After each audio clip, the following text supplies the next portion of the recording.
안녕하세요. 저는 김영자라고 합니다. 정말 어처구니 없던 제 이야기 좀 들어주세요. 그날 아침은 유난히 고요했습니다. 매일 반복되는 일상이지만 새벽의 정적과 그 속을 채우는 작은 소리들은 언제나 제게 작은 위안을 주곤 해요. 저는 늘 그랬듯 동이 트기 전 눈을 떴습니다. 낡았지만 제 손때가 묻어 정겨운 거실의 괴종시계가 둔탁하게 울리는 소리를 들으며 몸을 일으켰죠. 창문을 여니 갓 밝아오는 여명 속에서 서늘하면서도 상쾌한 공기가 폐부 깊숙이 스며들었습니다. 이런 날은 왠지 모르게 좋은 일이 생길 것만 같은 기분이 들곤 했습니다. 하지만 그날의 예감은 아주 지독하게 빗나가고야 말았네요. 저는 습관처럼 베란다로 향했습니다. 제 평생의 자부심이자 소일거리인 작은 정원을 돌보는 것으로 하루를 시작하는 것이 저의 가장 큰 기쁨이었거든요. 젊은 시절 남편과 함께 이 집을 장만하고 아무것도 없던 삭막한 베란다에 흙을 붓고 씨앗을 심던 때가 엊그제 같습니다. 이제는 제법 울창해져서 사계절 내내 다른 빛깔의 꽃을 피워내는 작은 화원이나 다름없어요. 봄에는 샛노란 개나리와 분홍빛 진달래가, 여름이면 탐스러운 수국이, 가을에는 소담한 국화가 저를 반겨주었습니다. 지금은 여름의 끝자락이라 마지막 남은 봉선화 몇 송이가 애처롭게 피어 있더군요. 화초 하나하나에 정성껏 물을 주며 마른 잎을 떼어냈습니다.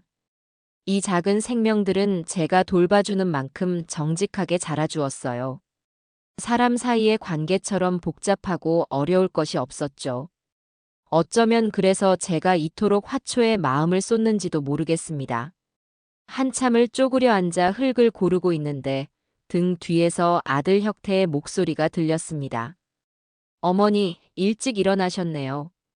응, 이제 잠이 없어져서. 아침은 먹고 가야지.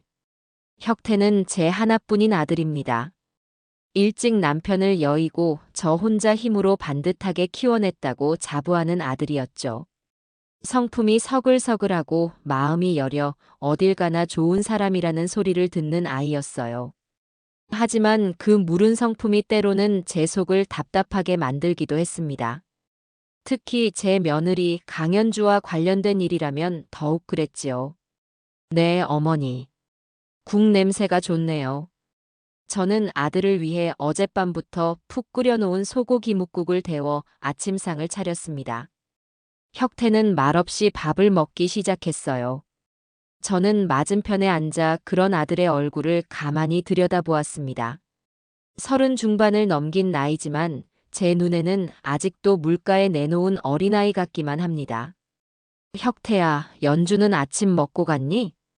제 무릎에 밥을 뜨던 아들의 숟가락이 순간 멈칫하는 것을 놓치지 않았습니다. 아주 찰나의 순간이었지만 저는 그 미세한 변화에서 아들의 불편한 심기를 읽을 수 있었어요. 아, 네. 연주는 아침 일찍 나갈 때가 있다고 먼저 먹고 나갔어요. 늘 그랬습니다. 제가 연주에 대해 물으면 혁태는 눈을 피하거나 화제를 돌리기 일쑤였죠. 아내와 어머니 사이에서 어떻게든 중립을 지키려는 아들의 노력을 모르는 바는 아니에요. 하지만 그 모습이 제게는 그저 아내의 귀에 눌려 할 말도 제대로 못하는 우유부단함으로 비칠 때가 더 많았습니다. 그래. 요즘 회사 일은 어떠니? 힘든 건 없고. 결국 제가 먼저 화제를 돌렸습니다. 더 이상 연주 이야기를 꺼내봤자 아침부터 아들 기분만 상하게 할 것 같았거든요. 혁태는 그제야 표정이 조금 풀리며 회사 이야기를 늘어놓았습니다. 저는 맞장구를 쳐주며 아들의 빈 그릇에 반찬을 올려주었어요. 그렇게 짧은 아침 식사가 끝나고 혁태는 출근 준비를 마친 뒤 현관으로 향했습니다. 어머니, 다녀오겠습니다. 그래, 운전 조심하고. 오늘 저녁에는 좀 일찍 들어오렴. 맛있는 거 해놓을게. 알겠습니다. 아들은 힘없이 대답하고는 현관문을 나섰습니다. 텅 빈 집에는 다시 정적만이 남았어요. 저는 아들이 먹은 그릇을 치우며 길게 한숨을 내쉬었습니다. 맛있는 거 해놓을게라는 제 말에 아들이 선뜻 그러겠다고 대답하지 못하는 이유를 왜 모르겠습니까? 연주가 늦게 들어오면 혁태도 어쩔 수 없이 늦게 들어와야 한다는 것을요. 결혼한 지 5년이 지났지만 아들 내외는 여전히 제 집에서 함께 살고 있습니다. 이 집을 장만할 때 남편의 퇴직금과 제가 평생 모은 돈이 전부 들어갔기에 집의 명의는 당연히 제 앞으로 되어 있었죠. 아들이 결혼할 때 작은 아파트라도 하나 얻어줄까 했지만 연주가 한사코 이 집에 들어와 살겠다고 고집을 부렸습니다. 시어머니를 모시고 사는 게 아니라 넓은 집에 몸만 들어와 편하게 살겠다는 심산이라는 것을 모를 만큼 제가 어리석지는 않았어요. 하지만 아들이 좋다니, 그리고 저 역시 하나뿐인 아들과 함께 사는 것이 외롭지 않겠다 싶어 허락했던 것이 제 인생 최대의 실수가 될 줄이야. 설거지를 마치고 거실 소파에 앉아 잠시 숨을 돌리는데 요란한 벨소리가 집안의 고요함을 깨뜨렸습니다. 휴대폰 화면에 뜬 강연주라는 세 글자에 심장이 쿵 내려앉는 기분이었어요. 그 아이는 용건이 없으면 절대 먼저 제게 전화하는 법이 없었습니다. 그리고 그 용건이란 것은 단 한 번도 제게 유쾌한 소식이었던 적이 없었죠. 망설이다 통화 버튼을 눌렀습니다. 그래, 나다. 어머니, 저예요. 지금 엄마랑 같이 그리로 가고 있어요.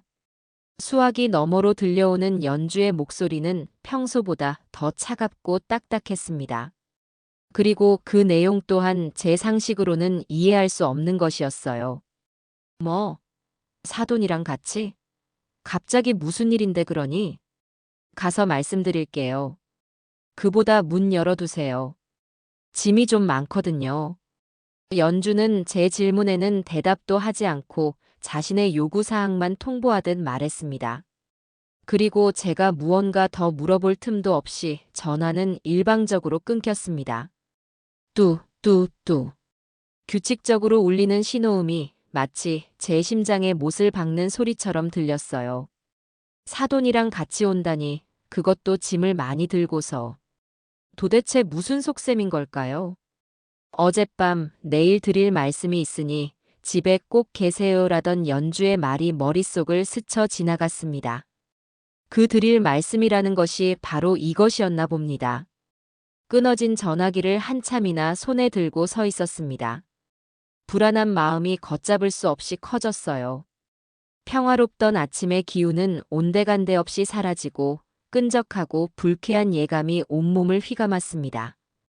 그리고 그 불길한 예감은 제 기억 저편에 묻어두었던 3년 전의 끔찍한 기억 하나를 수면 위로 끄집어냈습니다.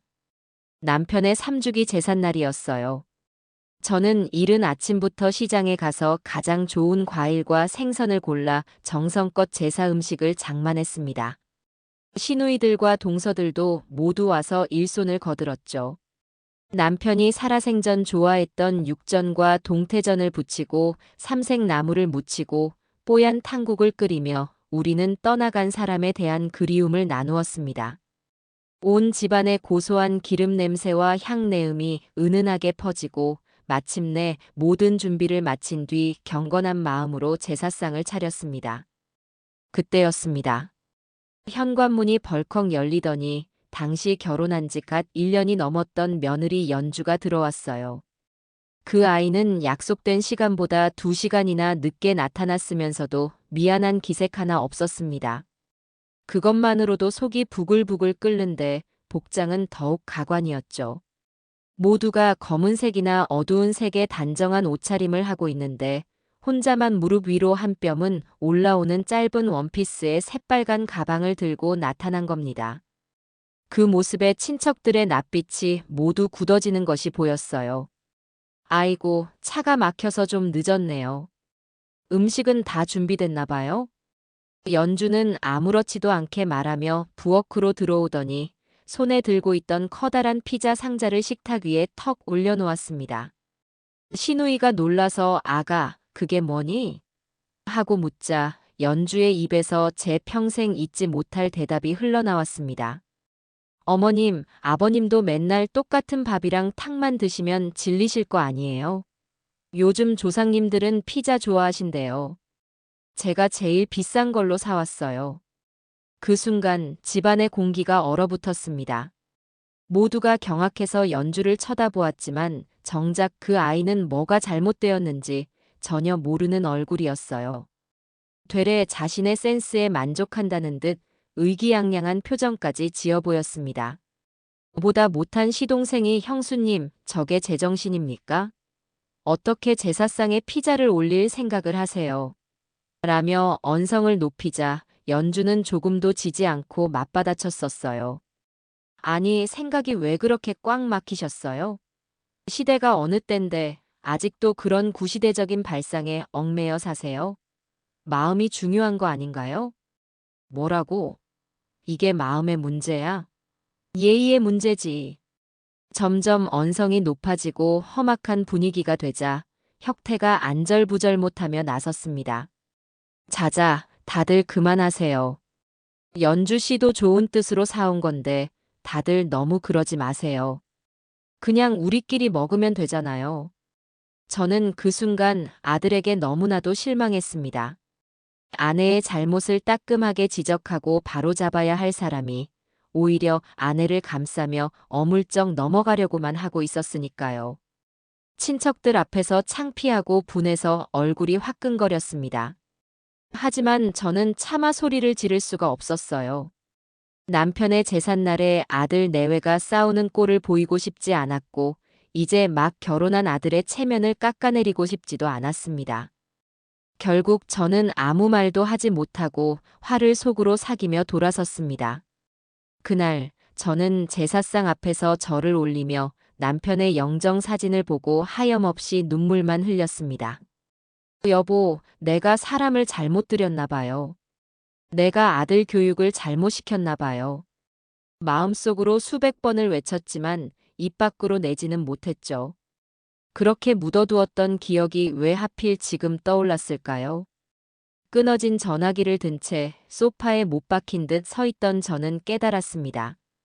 그때 제가 침묵했기 때문에 연주는 자신의 잘못을 전혀 깨닫지 못했고 그 후로도 저를 그리고 이 집안을 계속해서 무시해왔다는 것을요. 그리고 오늘 짐이 많다는 그 말은 3년 전 피자 상자와는 비교도 안 될 만큼 거대한 무언가를 끌고 오겠다는 선전포고나 다름없었습니다. 저는 결심했습니다. 이번에는 절대 그냥 넘어가지 않으리라. 더는 아들 체면을 생각해서 집안의 평화를 위해서라는 이유로 제 자신을 억누르지 않겠다고요. 이 집은 제 집입니다. 제 허락 없이는 그 누구도 심지어 며느리의 친정어머니라 할지라도 마음대로 들어와 살 수 있는 곳이 아니에요. 그 당연한 사실을 오늘 반드시 저 무례하고 오만한 며느리에게 똑똑히 가르쳐 주어야겠다고 굳게 다짐했습니다. 그 결심과 함께 밖에서 들려오는 자동차 소리에 저는 천천히 현관으로 걸음을 옮겼습니다. 폭풍이 마침내 도착한 모양입니다. 아무튼 본론으로 돌아와서 현관문 손잡이를 잡은 제 손이 미세하게 떨리고 있었습니다. 문 하나를 사이에 두고 제 평화롭던 일상을 통째로 집어삼키러 온 재앙의 그림자가 어른거리고 있었죠. 심호흡을 한번 하고 문을 열자 예상했던 그대로의 광경이 제 눈앞에 펼쳐졌습니다. 아니, 예상보다 더하면 더했지 결코 덜하지는 않았어요. 며느리 연주와 그 어미인 사돈이 나란히 서 있었습니다. 연주는 마치 개선장군이라도 된 듯 턱을 치켜든 채 저를 똑바로 쏘아보고 있었고 그 옆에 사돈은 처음 보는 사람임에도 불구하고 제 집을 위아래로 훑어보며 값어치를 매기는 듯한 불쾌한 눈빛을 하고 있었습니다. 그리고 그들의 발치에는 전화 통화에서 엄포를 놓았던 대로 정말이지 산더미만 한 짐이 놓여 있었죠. 커다란 이민 가방 2개에 보자기로 싼 짐 덩어리, 심지어는 반쯤 열린 상자 밖으로 밥솥이며 냄비 같은 살림살이까지 보였습니다. 이건 며칠 머물러 올 참인 손님의 행색이 아니었습니다. 아예 살림을 차리겠다고 작정한 사람의 모습이었어요. 어머니, 문 좀 빨리 열어주시지 사람을 밖에서 기다리게 하세요. 연주는 제게 인사는커녕 타박부터 늘어놓았습니다. 저는 그 말에 대꾸하지 않고 두 사람을, 그리고 그들의 짐을 번갈아 쳐다보았습니다. 제 침묵이 마음에 들지 않았는지 연주는 코웃음을 치며 제 어깨를 슬쩍 밀치고 집 안으로 들어섰습니다. 뒤따라 들어온 사돈은 아이고 집 좋네. 현관부터 으리으리해. 라며 감탄사를 연발했죠. 두 사람은 제 허락도 없이 거실 한복판까지 성큼성큼 걸어가서는 끌고 온 짐 가방을 쿵 소리가 나게 내려놓았습니다. 제가 매일 아침 정성껏 닦는 대리석 바닥에 흠집이라도 날까 싶어 심장이 철렁 내려앉았어요. 사돈은 소파에 털썩 주저앉더니 마치 제 집안 주인이라도 된 것처럼 쿠션의 감촉을 느껴보며 말했습니다. 역시 사람은 넓은 집에 살아야 해. 소파도 푹신하니 좋구먼. 연주는 그런 어미가 자랑스럽다는 듯 흐뭇한 미소를 지으며 제게로 고개를 돌렸습니다. 그리고는 드디어 이 모든 황당한 상황의 본론을 꺼내기 시작했죠. 그 목소리에는 일말의 미안함이나 조심스러움도 담겨 있지 않았습니다. 오직 자신의 목적을 관철시키겠다는 뻔뻔한 의지만이 가득했어요. 어머니 놀라셨죠? 사실은 저희 엄마가 집을 좀 알아보다가 전세 사기를 당하셨어요. 요즘 세상이 얼마나 흉흉해요. 평생 모은 돈을 하루아침에 날리게 생겼지 뭐예요. 그래서 당분간은 저희 집에서 같이 지내셔야 할 것 같아요. 저는 기가 막혀서 말이 나오지 않았습니다. 전세 사기를 당한 사돈의 사정은 딱하게 되었지만 그것이 이런 식으로 제 집에 무단으로 쳐들어올 이유가 될 수는 없었습니다. 더군다나 연주의 말투는 양해를 구하는 태도가 아니라 이미 모든 것이 결정되었으니 받아들이라고 통보하는 것에 가까웠어요. 제가 아무런 대답 없이 굳은 얼굴로 서 있자 사돈이 옆에서 거들고 나섰습니다. 손수건으로 눈가를 훔치는 신용을 하면서 말이죠. 사부인, 정말 면목 없게 됐습니다. 제가 길바닥에 나앉을 판이라 염치불구하고 딸 내 집에 신세 좀 지러 왔습니다. 그래도 사부인께서 워낙 마음이 넓으시니 이 정도는 이해해 주시리라 믿습니다. 마음이 넓다고요?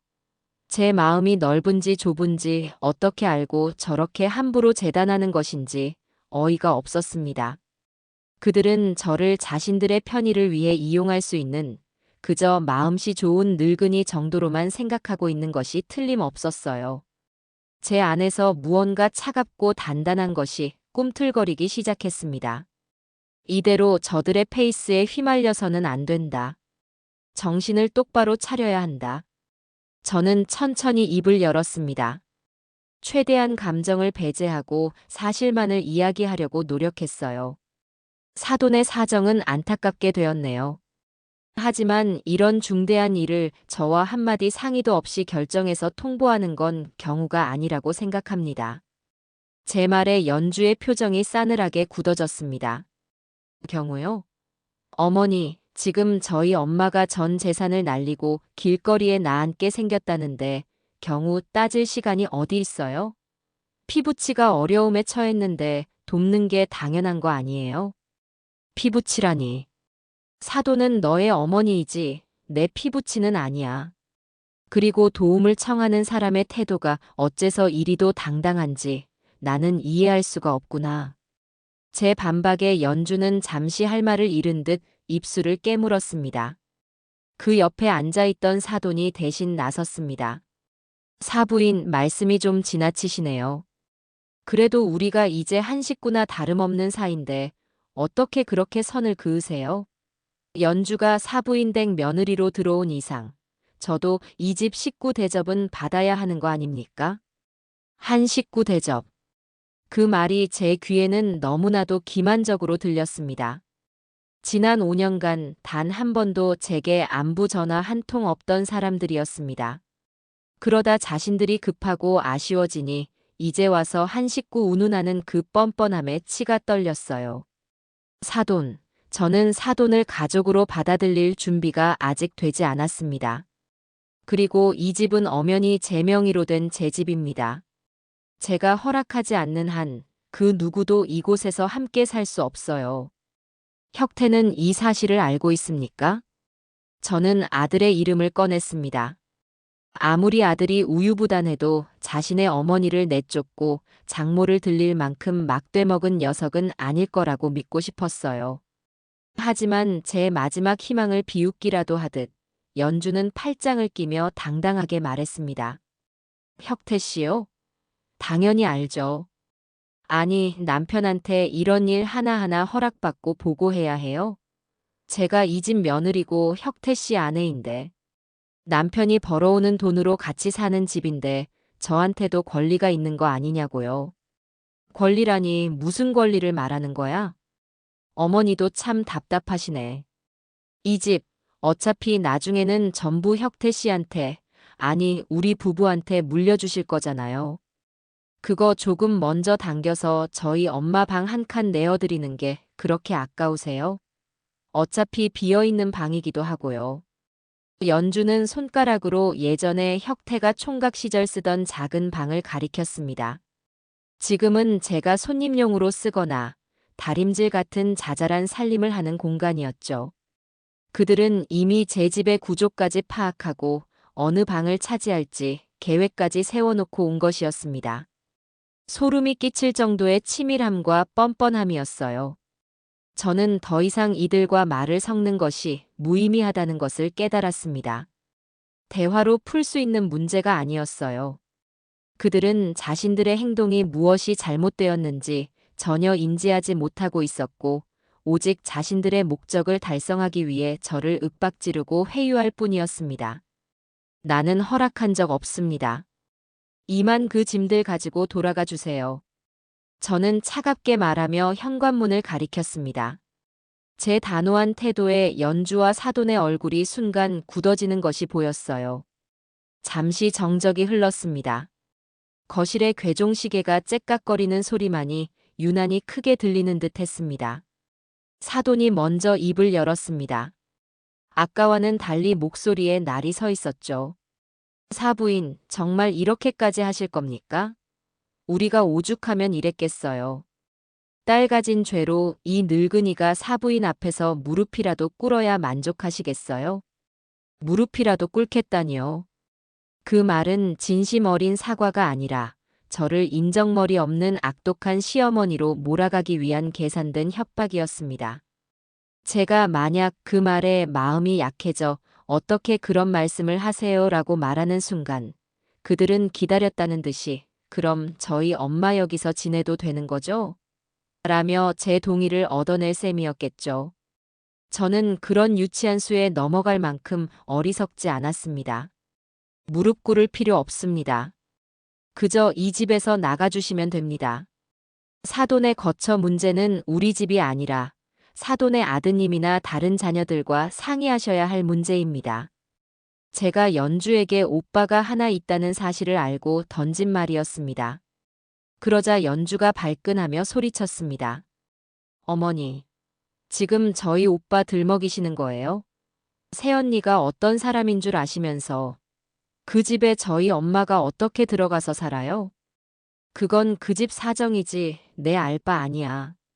너의 오빠가 장남으로서의 도리를 하지 못한다고 해서 그 책임이 왜 우리 아들에게 그리고 나에게 전가되어야 하는 거지? 나는 너희 집안의 문제를 해결해 줄 의무가 없어. 제 논리적인 반박에 연주는 얼굴이 시뻘겋게 달아올랐습니다. 이성적으로는 저를 이길 수 없다는 것을 깨닫자 그때부터 감정적인 비난을 퍼붓기 시작했어요. 와, 우리 어머니 진짜 대단하시다. 어떻게 사람이 저렇게 피도 눈물도 없이 차가울 수가 있지? 평생 돈만 알고 사셔서 그런가? 이 집 한 채 가지고 있는 게 유일한 자랑이셔서 누구 하나 발 들이게 하는 게 그렇게 싫으세요? 강연주. 저는 처음으로 며느리의 이름을 불렀습니다. 제 목소리는 얼음장처럼 차갑게 가라앉아 있었어요. 지금 하는 말 후회하게 될 거다. 어른에 대한 예의도 경우도 모르는 너 같은 아이를 며느리로 들인 게 내 평생의 한이다. 이 집은 내 남편과 나의 피와 땀이 서린 곳이다. 너처럼 날로 먹으려는 신부를 가진 사람에게 단 한 뼘도 내어줄 수 없어. 제 말은 기어코 연주의 마지막 남은 이성의 끈을 끊어버리고 만 것 같았습니다.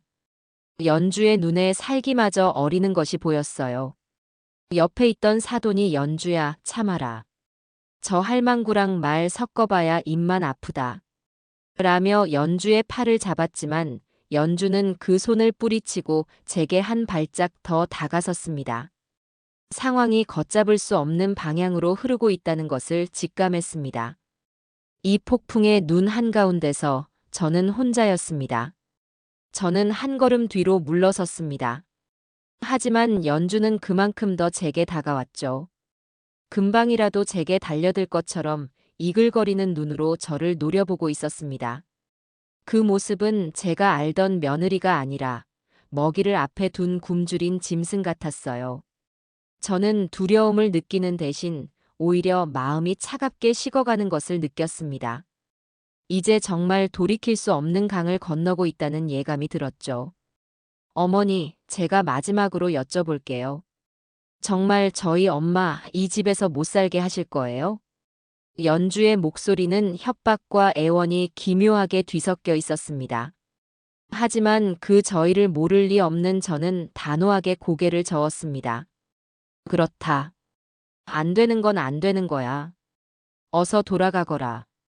저는 더 이상 저들과 마주보고 서 있고 싶지 않았습니다. 저 추악한 얼굴들을 보고 있자니 숨이 막히고 심장이 갑갑해졌어요. 저는 등을 돌려 안방으로 들어가 문을 잠가버릴 생각이었습니다. 경찰을 부르든 아들에게 연락을 하든 일단은 저 광기 어린 눈빛에서 벗어나고 싶었어요. 제가 몸을 돌려 거실을 가로지르기 시작한 바로 그 순간이었습니다. 등 뒤에서 이 늙은이가 진짜 하는 고함과 함께 무언가 바람을 가르는 소리가 들렸고 다음 순간 제 머리 뒤쪽에서 두피가 통째로 뽑혀 나가는 듯한 극심한 고통이 느껴졌습니다. 연주가 제 머리채를 잡아챈 것이었습니다. 악! 저도 모르게 비명이 터져 나왔습니다. 너무나 갑작스러운 공격에 몸의 중심을 잃고 휘청거렸어요. 연주는 제 머리카락을 한 움큼 틀어쥔 채 자신의 쪽으로 저를 거세게 잡아당겼습니다. 어머니가 끝까지 나를 무시하니까 내가 이렇게밖에 할 수가 없잖아요. 말로 해서 안 들으면 이렇게라도 해야 알아듣겠어요? 머리가 뒤로 젖혀진 채 저는 고통 속에서 연주의 증오로 일그러진 얼굴을 마주 보아야 했습니다. 그 아이의 눈에는 이성이라고는 찾아볼 수 없었어요. 오직 자신의 뜻대로 되지 않는 것에 대한 분노와 자신보다 약한 존재를 힘으로 제압하는 데서 오는 잔인한 희열만이 가득했습니다. 옆에서 이 모든 광경을 지켜보고 있던 사돈은 딸을 말리기는커녕 오히려 부추기고 있었습니다. 연주야, 잘한다. 버르장머리 없는 시어미는 저렇게라도 다스려야 말을 들어. 어디 며느리한테 대들고 있어. 그 말을 듣는 순간 제 머릿속에 무언가가 툭 하고 끊어지는 소리가 들렸습니다. 고통보다 더 큰 분노와 배신감이 온몸을 휩쌌어요. 감히 내 집에서 내 몸에 손을 대? 저것들은 인간이 아니었습니다. 자신의 목적을 위해서라면 패륜도 서슴지 않는 악마들이었어요. 저는 발버둥 치지 않았습니다. 소리를 지르며 저항하지도 않았어요. 그럴수록 연주는 더 의기양양해져서 저를 괴롭힐 것이 뻔했습니다.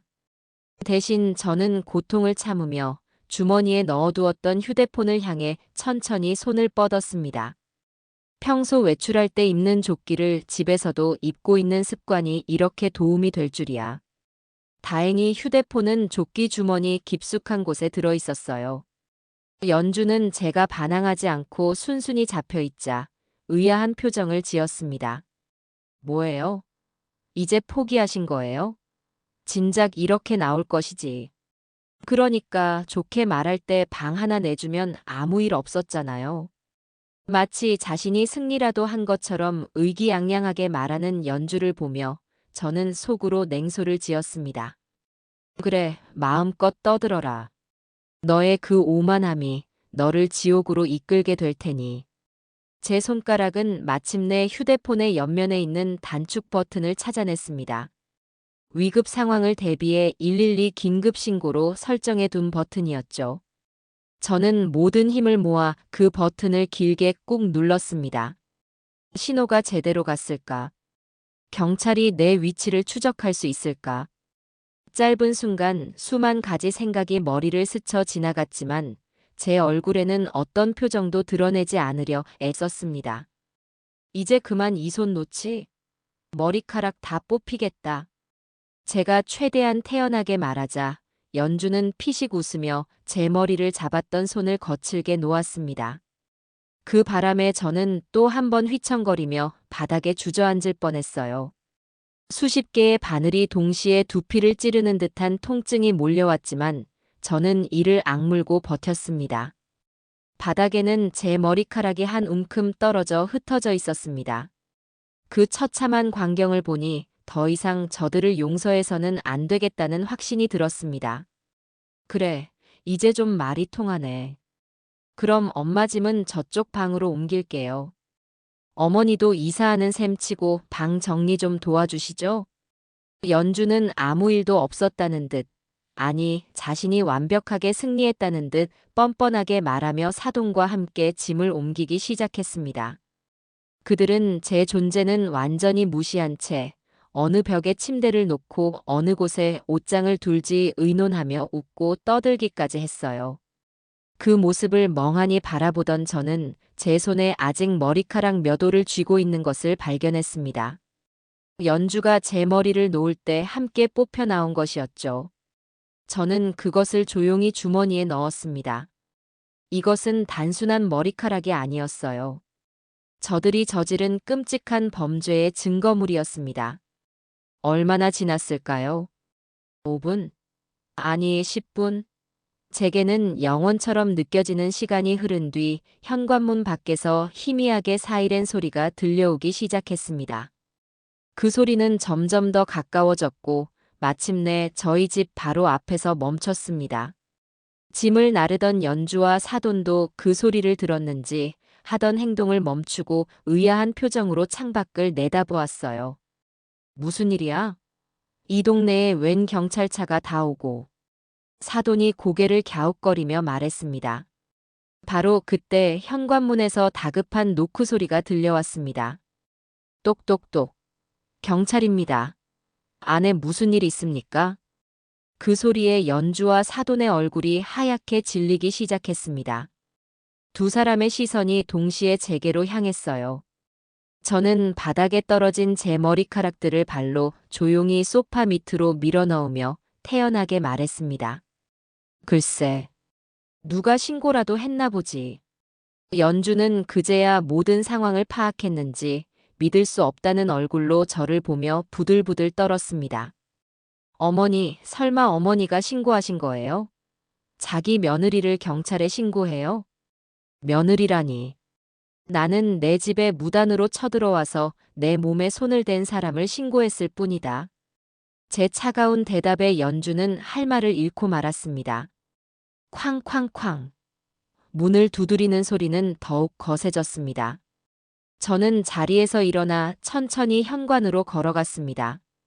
등 뒤에서 어머니, 안 돼요. 문 열지 마세요. 라고 외치는 연주의 절박한 목소리가 들렸지만 저는 뒤돌아보지 않았어요. 철컥. 제가 현관문의 잠금 장치를 풀자 문이 활짝 열리며 제복을 입은 두 명의 경찰관이 모습을 드러냈습니다. 그들은 집안의 험악한 분위기와 겁에 질린 연주 모녀, 그리고 초췌하지만 단호한 제 모습을 번갈아 훑어보며 물었습니다. 신고하신 분이 누구십니까?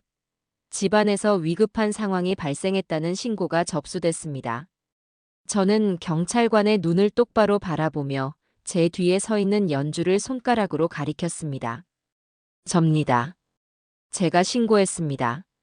저기 있는 저 여자가 제 며느리라는 사람이 제 머리채를 거세게 잡아채며 난동을 부렸습니다. 제 말이 끝나자마자 연주는 마치 약속이라도 한 듯 그 자리에 주저앉아 목 놓아 울기 시작했습니다. 아니에요. 거짓말이에요. 어머니가 먼저 저를 밀치고 욕을 하셨단 말이에요. 억울해요. 하지만 연주의 그 서툰 연기는 제 차분하고 확고한 증언과 곧 소파 밑에서 발견될 한 움큼의 머리카락, 그리고 제 두피에 선명하게 남아있을 상처 앞에서 아무런 힘도 발휘하지 못할 것이었습니다. 저는 제 손으로 직접 지옥의 문을 활짝 열어젖혔습니다. 이제 심판의 시간만이 남아있을 뿐이었죠. 경찰관 2명의 날카로운 시선이 집안을 훑었습니다. 한 명은 울부짖는 연주에게 다가가 진정하라고 말했고, 다른 한 명은 제게 다가와 상황을 설명해 달라고 요청했어요. 집안의 공기는 엉망이었습니다. 거실 한복판에 널브러진 짐 가방들과 금방이라도 기절할 것처럼 연기를 하는 연주, 그리고 그 옆에서 우리 딸 억울해서 어떡해 라며 통곡하는 사돈까지. 그야말로 아수라장이었죠. 선생님, 정확히 어떤 상황이었는지 말씀해 주시겠습니까? 젊은 경찰관이 제게 물었습니다. 저는 조금 전 소파 밑으로 밀어 넣었던 제 머리카락 뭉치를 가리켰습니다. 저것 좀 봐주시겠어요? 제 머리카락입니다. 그리고 제 머리를 좀 보시죠. 저 여자가 제 머리채를 잡고 흔들었습니다.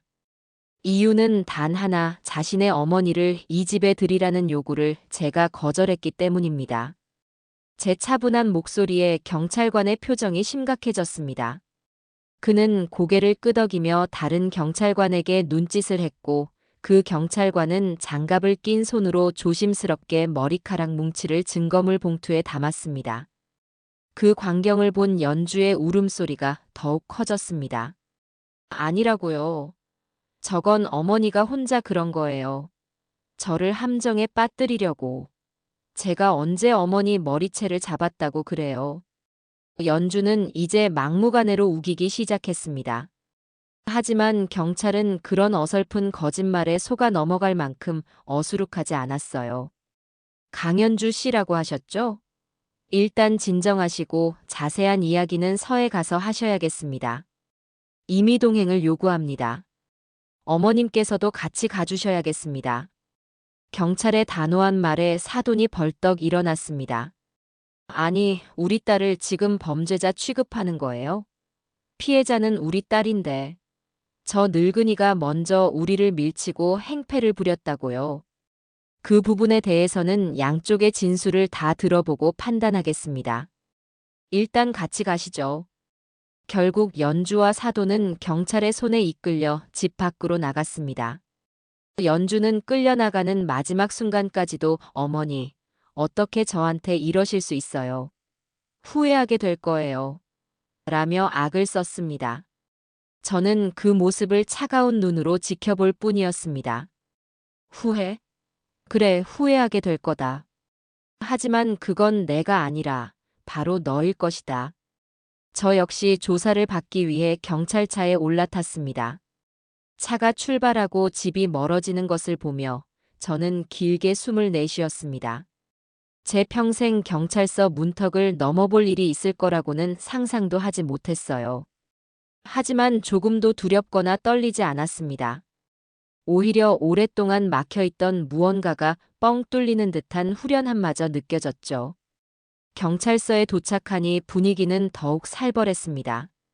저는 피해자 자격으로, 연주는 피의자 자격으로 따로 분리되어 조사를 받기 시작했어요. 저는 제가 겪은 일을 처음부터 끝까지 조금의 과장이나 보탬 없이 차분하게 진술했습니다. 연주가 사전에 연락도 없이 사돈과 짐을 싸들고 쳐들어온 것, 일방적으로 함께 살 것을 통보한 것, 그리고 제가 거절하자 욕설을 퍼붓고 머리채를 잡은 것까지 전부 말이죠. 제 진술을 받아 적던 형사님의 표정이 점점 굳어지는 것이 보였습니다. 한참 조사를 받고 있는데 조사실 문이 벌컥 열리며 아들 혁태가 헐레벌떡 뛰어들어왔습니다. 회사에서 연락을 받고 불이 나게 달려온 모양이었어요. 넥타이는 비뚤어져 있었고 얼굴은 하얗게 질려 있었습니다. 어머니, 이게 대체 어떻게 된 일이에요? 연주가 어머니 머리채를 잡았다는 게 사실이에요? 아들은 믿을 수 없다는 듯 제게 물었습니다. 저는 말없이 고개만 끄덕였어요. 바로 그때 옆 조사실에서 조사를 받던 연주가 혁태의 목소리를 들었는지 오빠, 나 여기 있어.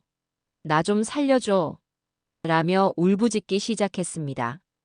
아들은 제게 더 이상 아무것도 묻지 않고 곧장 연주가 있는 곳으로 달려갔습니다. 저는 그 뒷모습을 보며 씁쓸한 미소를 지을 수밖에 없었죠. 저 아이에게는 피를 흘리고 있는 늙은 어미보다 눈물을 흘리고 있는 젊은 아내가 더 중요했던 겁니다.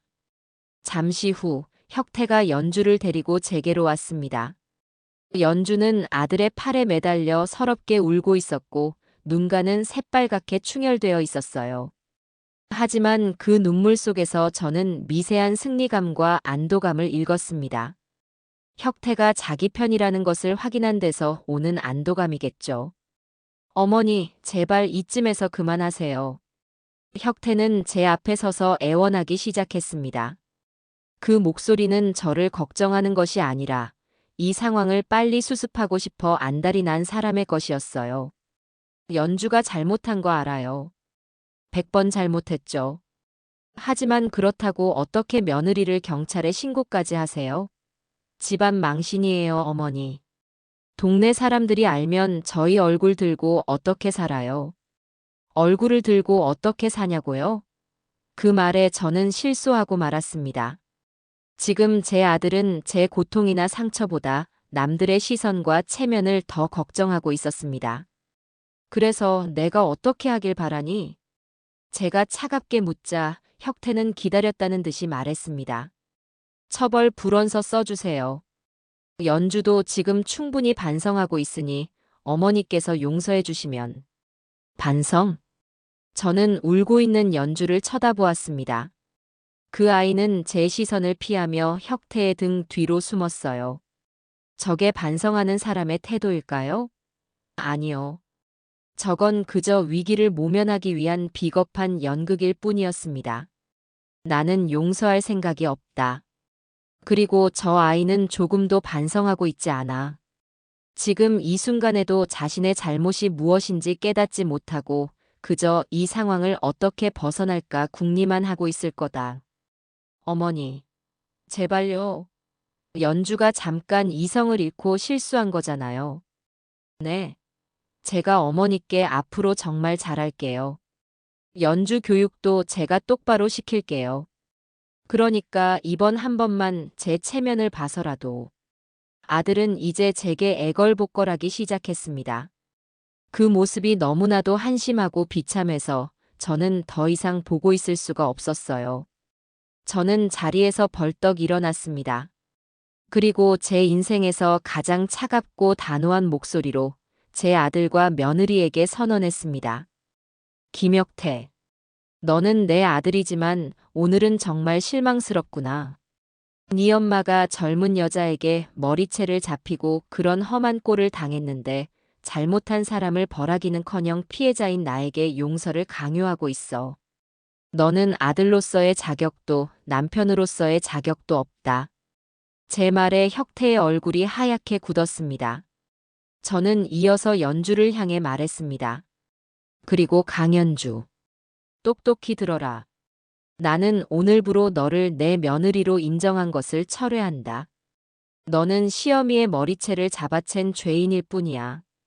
나는 너를 절대 용서하지 않을 것이고 합의 따위는 꿈도 꾸지 마라. 내가 저지른 짓에 대한 대가는 법정에서 아주 혹독하게 치르게 될 거다. 저는 제 할 말을 모두 마친 뒤 그 자리에 얼어붙어 있는 세 사람을 뒤로 하고 조사실을 나왔습니다. 저를 담당했던 형사님이 따라 나오며 어머님, 정말 합의 안 하실 겁니까? 라고 물었지만 저는 단호하게 고개를 저었습니다. 네, 절대 안 합니다. 법대로 처리해 주십시오. 가능한 가장 강력한 처벌을 받게 해주세요. 제 확고한 의지를 확인한 형사는 더 이상 아무 말도 하지 않았습니다. 저는 경찰서 건물을 빠져나오며 차가운 밤 공기를 깊게 들이마셨습니다. 집으로 돌아갈 수는 없었어요. 그곳에는 이제 저를 기다리는 가족이 아니라 저의 적들이 진을 치고 있을 테니까요. 제 손에는 경찰서에서 나올 때 받은 사건 접수증 한 장만이 덩그러니 들려 있었습니다. 이제 정말 기나긴 싸움의 시작이었습니다.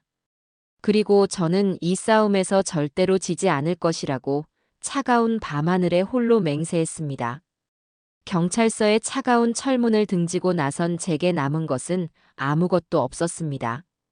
손에 쥔 작은 사건 접수증 한 장이 세상과 저 사이에 놓인 유일한 끈처럼 느껴졌어요.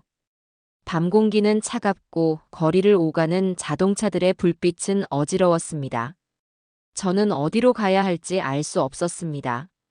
제 평생의 안식처였던 나의 집은 이제 적들의 소굴이 되어버렸고 유일한 피부치인 아들은 내게 등을 돌렸습니다. 70평생 이렇게 막막하고 외로웠던 적이 있었던가. 남편을 먼저 보내고 홀로 아들을 키우며 억척같이 살아왔던 세월이 파노라마처럼 스쳐 지나갔습니다. 굳은 일 마다하지 않고 악착같이 돈을 모아 집을 장만했을 때, 혁태를 결혼시켜 어엿한 가정을 꾸리게 했을 때, 저는 이제 내 인생의 모든 짐을 내려놓았다고 생각했습니다. 하지만 그 모든 것이 거대한 착각이었음을 저는 인생의 황혼역에 이르러서야 뼈저리게 깨닫고 있었습니다. 발걸음은 정처 없이 헤매다 어느새 환하게 불을 밝힌 24시 찜질방 간판 아래에 멈춰 섰습니다. 따뜻한 곳에서 몸이라도 누이고 싶다는 생각뿐이었어요. 매표소에 10,000원짜리 한 장을 내밀고 받은 찜질복과 수건을 받아들자 서러움이 북받쳐 올랐습니다.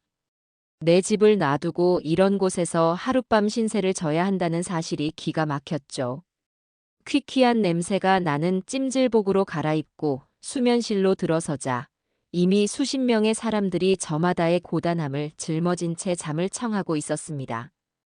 여기저기서 들려오는 코 고는 소리, 잠꼬대 소리, 뒤척이는 소리들이 뒤섞여 제 머릿속을 헤집었습니다. 저는 구석진 곳에 자리를 잡고 누웠습니다. 딱딱한 바닥에 등이 베기고 얇은 담요 하나로는 밤의 한기를 막기에 역부족이었어요. 하지만 육체의 불편함보다 더 견디기 힘든 것은 마음의 고통이었습니다. 눈을 감으면 아까의 끔찍했던 광경이 생생하게 되살아났습니다.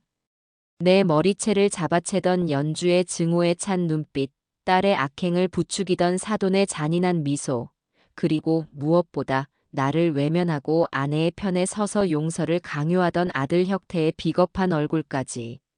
그 얼굴들이 차례로 떠오를 때마다 심장이 갈갈이 찢기는 것 같았습니다. 내가 무엇을 그렇게 잘못했을까? 며느리에게 살갑게 대하지 못했던 것은 사실입니다. 하지만 며느리 도리를 제대로 하지 않고 어른을 우습게 아는 그 아이의 행동을 매번 눈감아줄 수는 없었어요. 아들을 키울 때도 마찬가지였습니다. 남에게 손가락질 받는 사람이 되게 하고 싶지 않아서 때로는 엄하게 훈육했습니다. 그것이 독이 된 걸까요? 내 강한 성품이 아들을 나약하게 만들고 며느리의 반감을 키운 것일까요? 수만 가지 후회와 자책이 파도처럼 밀려와 저를 집어삼킬 것만 같았습니다. 그렇게 뜬 눈으로 밤을 새우다시피 하는데 동이틀 무렵 주머니 속에서 휴대폰이 희미하게 진동했습니다. 발신인은 내 아들이라고 저장된 이름, 혁태였습니다. 저는 한참을 망설였습니다. 그 목소리를 다시 들을 자신이 없었어요. 하지만 전화를 받지 않으면 무슨 핑계를 대며 또 나를 기만할까 싶어 통화 버튼을 눌렀습니다. 여보세요. 어머니, 어디 계세요? 밤새 연락도 안 되고 얼마나 걱정했는지 아세요? 걱정. 그 단어가 너무나도 위선적으로 들려 헛웃음이 나왔습니다. 내가 어디 있든 그게 너와 무슨 상관이냐? 제 차가운 대답에 아들은 잠시 말을 잇지 못했습니다. 이내 한숨을 푹 쉬며 본론을 꺼내더군요.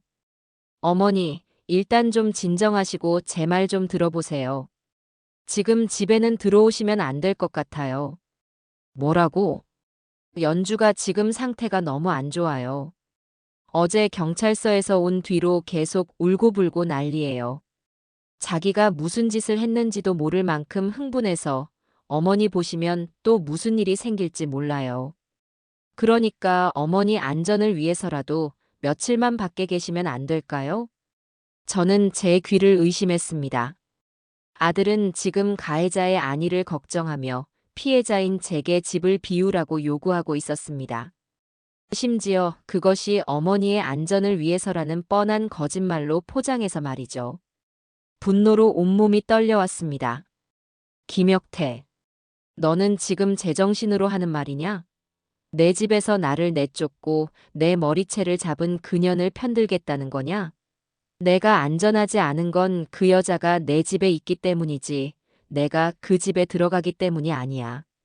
당장 그 여자와 그 어미를 내 집에서 내보내지 못할까? 제 고함에 전화기 너머의 아들은 당황한 듯 말을 더듬었습니다. 어머니, 그게 지금은 연주를 자극하면 안 돼요. 일단 좀 안정이 되면 제가 잘 타일러서. 그러니까 어머니 며칠만 친구분 댁이나 찜질방 같은 데 계세요. 제가 생활비는 바로 붙여드릴게요. 생활비. 그 말에 저는 남아있던 마지막 기대마저 완전히 버렸습니다. 아들은 돈 몇 푼이면 이 어미의 찢어진 마음과 짓밟힌 자존심을 무마할 수 있다고 생각하는 모양이었습니다. 됐다. 너의 그 더러운 돈은 필요 없다. 그리고 다시는 나를 어머니라 부르지도 마라. 나는 너 같은 아들을 둔 적이 없다. 저는 그 말을 끝으로 전화를 끊어버렸습니다. 휴대폰을 바닥에 내던지고 싶은 충동을 간신히 참았어요. 눈물이 비 오듯 쏟아졌습니다. 찜질방 구석에서 소리 죽여 우는 늙은 여인의 모습이 얼마나 처량했을까요? 하지만 아무도 제게 관심을 가지지 않았습니다. 세상은 그렇게 각자의 고통 속에서 무심하게 흘러가고 있었죠. 얼마나 울었을까. 눈물이 모두 말라버렸을 때 저는 자리에서 일어났습니다. 슬픔과 절망의 자리에 차갑고 단단한 분노와 결의가 자리 잡고 있었어요. 그래, 아무도 나를 도와주지 않는다. 내 아들조차 내 편이 아니다. 그렇다면 나 혼자 싸우는 수밖에. 이대로 물러나 내 평생의 터전을 저 악마 같은 것들에게 내어줄 수는 없었습니다. 저는 찜질방을 나섰습니다. 아침 햇살이 눈부시게 쏟아졌지만 제 마음은 한겨울 얼음장처럼 차가웠습니다. 이제 더 이상 망설이거나 슬퍼할 시간이 없었어요. 저는 전쟁을 준비해야 했습니다. 내 집을 되찾고 내게 씻을 수 없는 모욕을 준 저들을 법의 심판대에 세우기 위한 길고 외로운 전쟁을요. 첫 번째 목표는 명확했습니다. 나의 성, 나의 집을 탈환하는 것이었습니다. 저는 비장한 각오로 변호사 사무실이 모여있는 법원 근처로 향하는 버스에 몸을 실었습니다. 이제부터는 눈물 흘리는 피해자가 아니라 냉철한 복수의 화신이 될 시간이었습니다. 법원 앞 즐비한 변호사 사무실 간판들을 보며 저는 잠시 현기증을 느꼈습니다.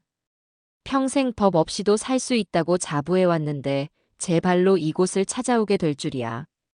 저는 그중 24시 법률 상담이라는 문구가 적힌 가장 작은 사무실로 들어섰습니다. 이른 아침이라 문을 열었을까 싶었지만 다행히 밤샘 근무를 한 듯한 젊은 변호사가 저를 맞아주었습니다. 저는 그에게 자초지종을 설명했습니다. 제 이야기를 듣는 내내 변호사의 표정은 심각하게 굳어갔어요. 제가 어젯밤 경찰서에서 받은 사건 접수증과 주머니에 고이 간직해 두었던 머리카락 뭉치를 내밀자 그는 짧게 탄식했습니다. 어머님, 정말 힘드셨겠습니다. 이건 명백한 죄입니다. 그리고 주거 무단 침입도 성립될 수 있고요. 그래서 제가 어떻게 해야 합니까? 제 집인데 제가 들어가지도 못하고 있습니다. 아들은 며느리 편만 들고 있고요. 일단 집의 명의가 어머님 앞으로 되어 있다는 것이 가장 중요합니다. 법적인 소유권은 어머님께 있으니 현관문 비밀번호를 바꾸고 점유한 행위는 불법입니다. 지금 당장 열쇠 수리공을 불러서 문을 열고 들어가셔도 법적으로 아무런 문제가 없습니다. 오히려 그쪽에서 어머님의 귀가를 막는다면 주거침입죄로 추가 고소가 가능합니다. 변호사의 단호한 말에 저는 한 줄기 빛을 본 기분이었습니다.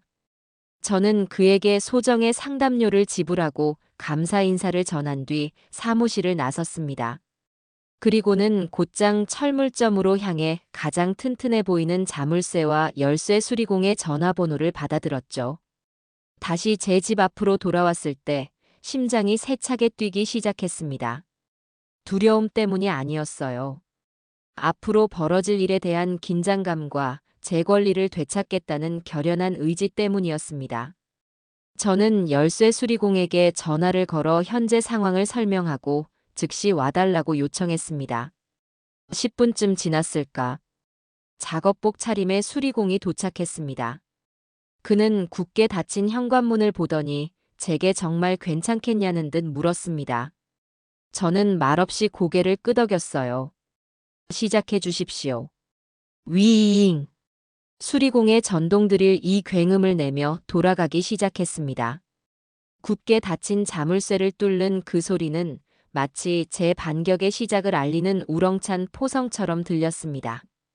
몇 분간의 소음 끝에 철컥하는 소리와 함께 마침내 문이 열렸습니다. 제가 문을 열고 안으로 들어서는 순간 소파에 앉아 아침 드라마를 보며 낄낄거리고 있던 연주와 사돈이 경악한 얼굴로 저를 돌아보았습니다. 그들의 손에는 과자 봉지가 들려 있었고 탁자 위에는 커피와 빵 부스러기가 어지럽게 널려 있었어요. 제 집을 마치 자신들의 안방처럼 사용하고 있었던 겁니다. 어머니. 어떻게 들어오셨어요? 연주가 당황해서 말을 더듬으며 자리에서 벌떡 일어났습니다. 사돈 역시 믿을 수 없다는 표정으로 저와 제 뒤에 서 있는 열쇠 수리공을 번갈아 쳐다보았죠. 저는 아무 말 없이 거실을 가로질러 어제 그들이 짐을 풀어놓은 작은 방으로 향했습니다. 그리고 그들의 옷가지와 살림살이가 담긴 가방을 하나씩 끌어내 거실 한복판으로 던졌습니다. 이게 지금 뭐 하는 짓이에요?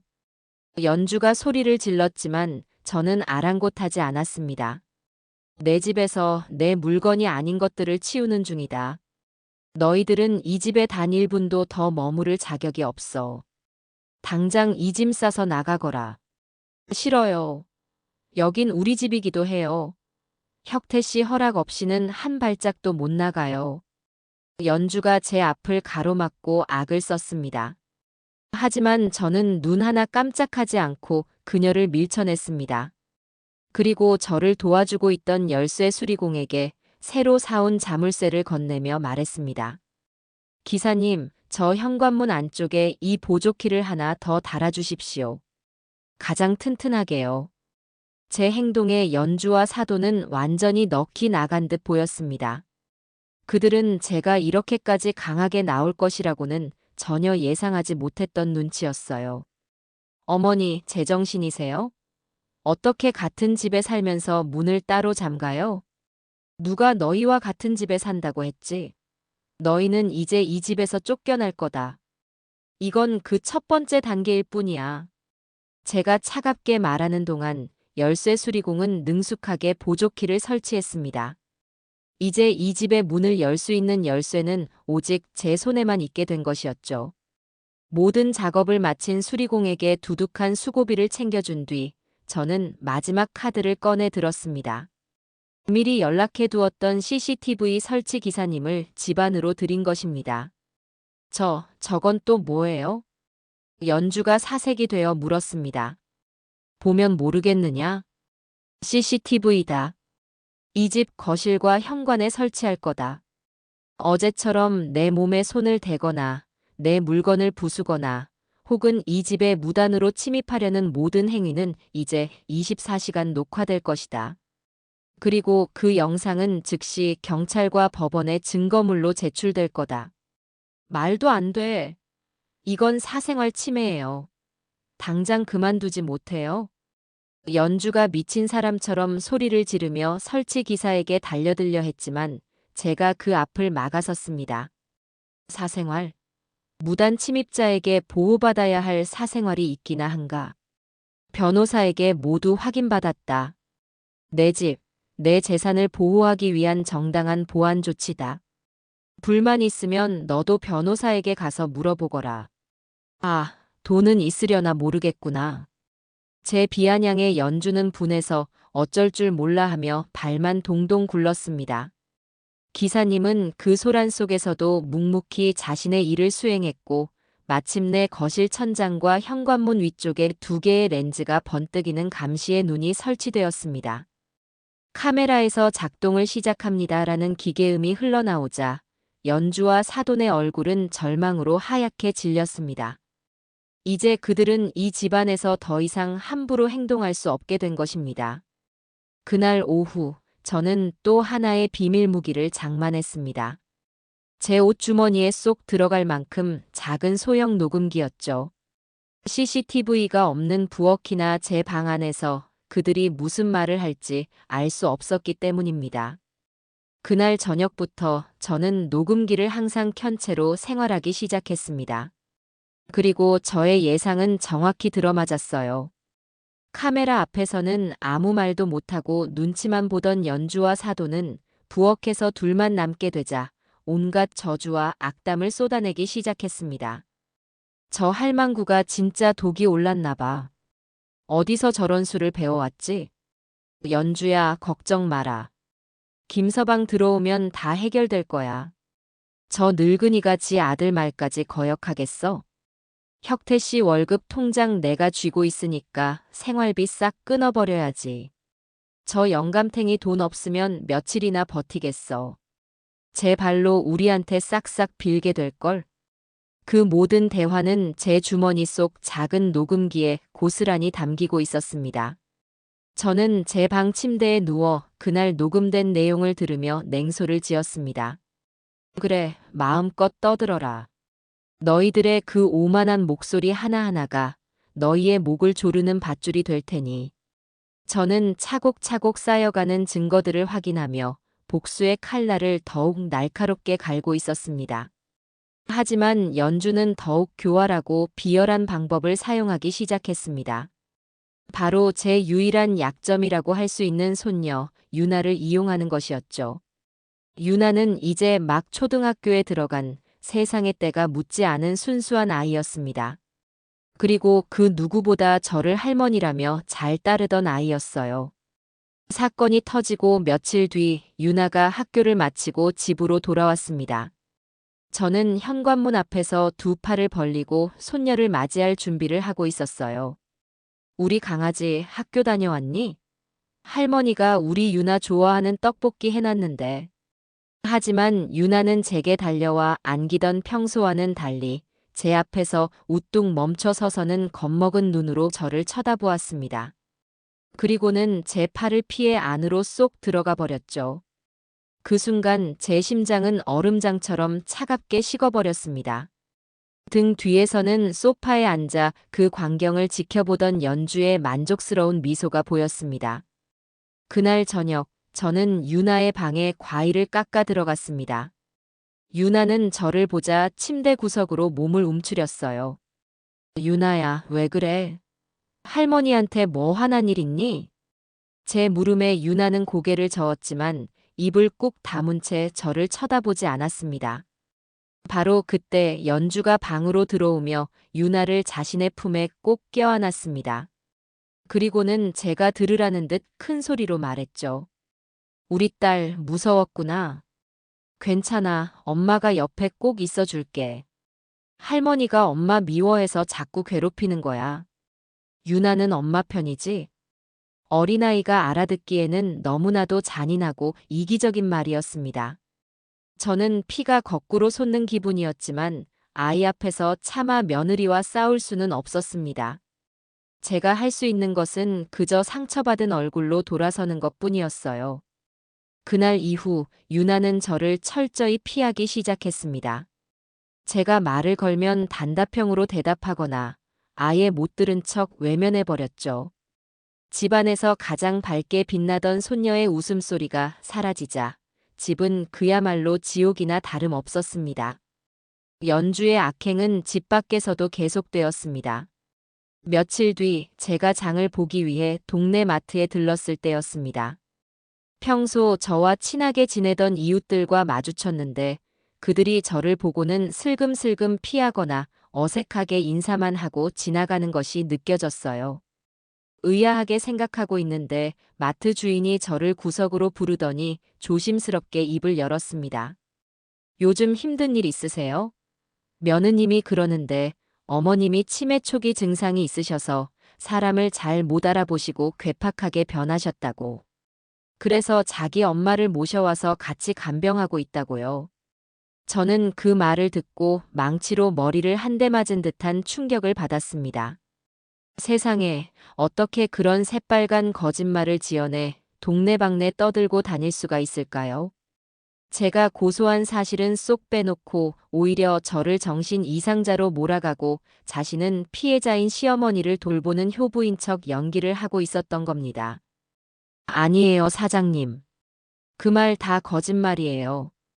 오히려 제가 억울함에 무언가 해명하려 하자 마트 주인은 안쓰럽다는 눈빛으로 제 말을 막았습니다.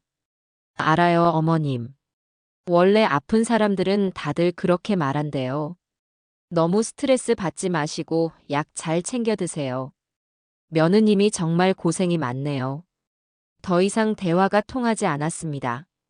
이미 동네 사람들은 연주가 퍼뜨린 악의적인 소문을 기정사실로 받아들이고 있었죠. 저는 그날 물건도 사지 못하고 도망치듯 마트를 빠져나왔습니다. 등 뒤로 저를 동정하고 혀를 차는 이웃들의 시선이 비수처럼 날아와 꽂혔습니다. 저는 완벽하게 고립되고 있었습니다. 그리고 마침내 연주의 마지막 공격이 시작되었습니다. 바로 경제적인 압박이었죠. 저는 남편이 남긴 약간의 유족연금과 혁태가 매달 붙여주는 생활비로 살아가고 있었습니다. 그런데 그달부터 혁태가 주는 생활비가 뚝 끊겨버린 겁니다. 처음에는 월급날이 아직 안 됐나 싶었지만 며칠이 지나도 감감무소식이었어요. 참다 못한 제가 부엌에 있는 연주에게 물었습니다. 이번 달 생활비가 아직 안 들어왔구나. 혁태에게 무슨 일 있니? 그러자 연주는 설거지를 하던 손을 멈추고 저를 돌아보며 비웃음을 흘렸습니다. 어머님, 이제 저희도 유나 키우고 저희 미래를 위해 돈을 모아야죠. 언제까지 어머니 용돈까지 챙겨드릴 순 없잖아요. 그리고 어머님은 이 집 월세만 받아도 충분히 사실 수 있겠네요. 아, 집주인이시니까 월세 낼 필요도 없으시겠구나. 부럽네요. 그 말은 즉, 이제부터 저에게는 단 한 푼도 줄 수 없다는 선언이었습니다. 아들의 월급 통장을 관리하는 연주가 독단적으로 내린 결정이 틀림없었어요. 저는 곧장 혁태에게 전화를 걸었습니다. 너 생활비 끄는 거 알고 있니? 아, 어머니. 그게 연주가 요즘 돈 관리에 예민해서요. 제가 비자금으로라도 따로 챙겨서 드릴게요. 그러니까 너무 화내지 마세요. 아들은 또다시 아내의 뒤에 숨어 비겁한 변명만 늘어놓았습니다. 비자금으로 주는 용돈이라니. 그것은 제 자존심을 2번 죽이는 모욕적인 말이었습니다. 됐다. 너의 그 동량 같은 돈 필요 없다. 내가 내 돈으로 살면 되니까. 저는 전화를 끊고 곧장 은행으로 향했습니다. 그리고 제 이름으로 된 정기예금을 해지했어요. 남편과 사별하고 혹시 모를 위급한 상황을 대비해 정말 손대지 않으려 했던 제 인생의 마지막 보루 같은 돈이었습니다. 현금 다발을 손에 쥐자 만감이 교차했습니다. 서럽고 분하기도 했지만 한편으로는 그래. 아직 나에게는 기댈 언덕이 남아있구나. 나는 절대 무너지지 않는다는 오기가 솟아났습니다. 집으로 돌아오는 길, 저는 결심했습니다. 이제 더 이상 방어만 하고 있을 수는 없다고요. 저들이 나를 궁지로 몰아넣은 만큼 나도 저들의 가장 아픈 곳을 찌를 것입니다. 돈 문제, 그리고 아들의 무관심과 방관. 이 모든 것을 한 번에 터뜨릴 결정적인 한 방이 필요했습니다. 저는 연주가 그토록 자랑스러워하는 혁태 월급 통장에 그 해답이 있을 것이라고 직감했습니다. 이제는 제가 반격할 시간이었습니다. 그들의 추악한 실체를 만천하에 드러내고 제 아들의 눈을 뜨게 할 시간이 온 것입니다. 정기예금을 해지하고 두둑해진 통장을 품에 안고 집으로 돌아왔지만 제 마음은 조금도 가벼워지지 않았습니다. 이 돈은 제 노후를 위한 마지막 보루이자 남편이 제게 남긴 유산과도 같은 것이었어요. 이것을 저 따위 것들과의 싸움에 써야 한다는 사실이 분하고 원통해서 견딜 수가 없었습니다. 하지만 이 싸움에서 이기기 위해서는, 그리고 저들의 추악한 실체를 만천하에 드러내기 위해서는 실탄이 필요했습니다. 변호사를 선임하고 혹시 모를 법적 다툼에 대비하기 위해서는 돈이 있어야 했죠. 저는 이것을 비용이 아니라 제 남은 인생의 평화를 되찾기 위한 투자라고 생각하기로 했습니다. 그날 이후 저는 더욱 치밀하게 움직이기 시작했습니다.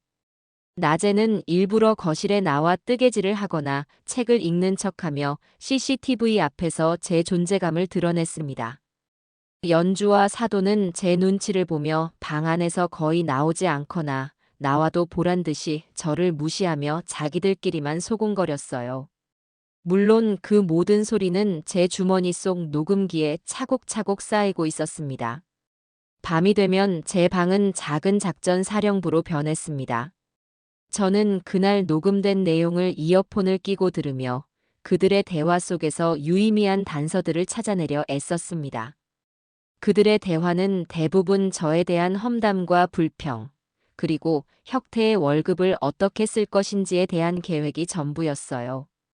아, 진짜 저 할망구 때문에 숨 막혀서 못 살겠네. 유나만 아니었으면 당장 이 집 나갔지.